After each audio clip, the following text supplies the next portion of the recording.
സ്വാഭാവികമായിട്ടും ഞാൻ വിശ്വസിക്കുന്ന പാർട്ടി എല്ലാവരും അങ്ങനെ ഇരിക്കുന്നത് അവരവരുടെ പാർട്ടിക്ക് ഏറ്റവും നല്ല വിജയം ഉണ്ടാവണം. BJP സംബന്ധിച്ചിടത്തോളം പരമാവധി സീറ്റുകൾ കരസ്ഥമാക്കുക എന്നുള്ളതാണ്. എന്ന് വെച്ച് കഴിഞ്ഞാൽ ഏറ്റവും അനുകൂലമായ കാലാവസ്ഥയാണ്. പിന്നെ SIRന്റെ എഫക്റ്റ് എന്തായിരിക്കും ആർക്കും അറിയില്ല. കാരണം വളരെയധികം വോട്ടുകൾ കുറഞ്ഞിട്ടുണ്ടല്ലോ. അതായത് വോട്ടർ പട്ടിക ശുദ്ധീകരിക്കപ്പെട്ടിരിക്കുന്നു. അതുകൊണ്ട്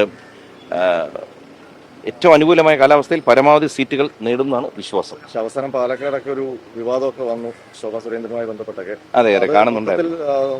മറ്റു മണ്ഡലങ്ങളെയും കൂടെ ബാധിക്കുമോ അത്? അല്ല, വിവാദങ്ങൾ എപ്പോഴും ഇലക്ഷന്റെ ഒരു ഭാഗം തന്നെയാണ്. കാരണം വെച്ച് കഴിഞ്ഞാൽ സ്വാഭാവികമായിട്ട് ഇന്നത്തെ കാലത്ത് ഈ വിവാദം ഉണ്ടായതാണോ ഉണ്ടാക്കിയതാണോ ഇതെല്ലാം ഇനി തെളിയിക്കേണ്ടിയിരിക്കുന്നു. കാരണം പോലീസായാലും ഇലക്ഷൻ കമ്മീഷനൊക്കെ നടപടി എടുത്തിട്ടുണ്ട്. പിന്നെ ഇതിനകത്ത് കൂടുതൽ എനിക്ക് പറയാൻ പറ്റുന്ന വെച്ചാൽ ശ്രീമതി ശോഭയും അതുപോലെ തന്നെ പാർട്ടിയുടെ വശങ്ങൾ പറഞ്ഞിട്ടുണ്ട്.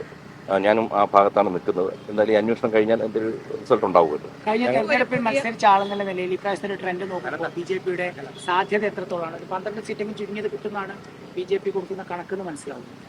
സീറ്റ് എത്ര കിട്ടുമെന്ന് പറയുന്നില്ല. പക്ഷേ ഞാൻ ഈ 57 വർഷം ഭൂമിയിൽ ജീവിച്ച് നമ്മൾ ധാരാളം ഇലക്ഷൻ കണ്ടു. ചെറുപ്രായം തൊട്ടേ പ്രവർത്തിക്കുന്നതാണ്.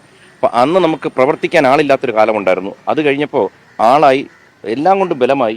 ഇന്നിപ്പോൾ BJPക്ക് എത്ര സീറ്റ് കിട്ടുന്നുള്ളൊരു ചോദ്യം തന്നെ BJP സംബന്ധിച്ചിടത്തോളം ഒരു വളർച്ചയുടെ ഒരു ഘടകമായിട്ടാണ് കാണിക്കുന്നത്. കാരണം വെച്ച് കഴിഞ്ഞാൽ ഒരു കാലത്ത് താമര വിരിയില്ലെന്ന് പറഞ്ഞു, താമര വിരിഞ്ഞു.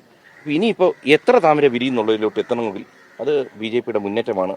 അത് നരേന്ദ്രമോദി എന്നൊരു വ്യക്തിയുടെ വ്യക്തിപ്രഭാവം തന്നെ വളരെയധികം ബാധിക്കും. ഇത്തവണത്തെ ഇലക്ഷനിലും നരേന്ദ്രമോദി ഫാക്ടറാണ് വർക്ക് ചെയ്യാൻ പോകുന്നത്. ഞങ്ങളെല്ലാം സ്ഥാനാർത്ഥിയാകുമെന്ന് പ്രതീക്ഷിച്ചിരുന്നു. അപ്പം അതുണ്ടായില്ല. ഒടുവിൽ പോളിംഗിന്റെ തലേ ദിവസം ഒരു സ്ഥാനം അങ്ങേ തേടി എത്തുകയും ചെയ്തു. എന്താണ്?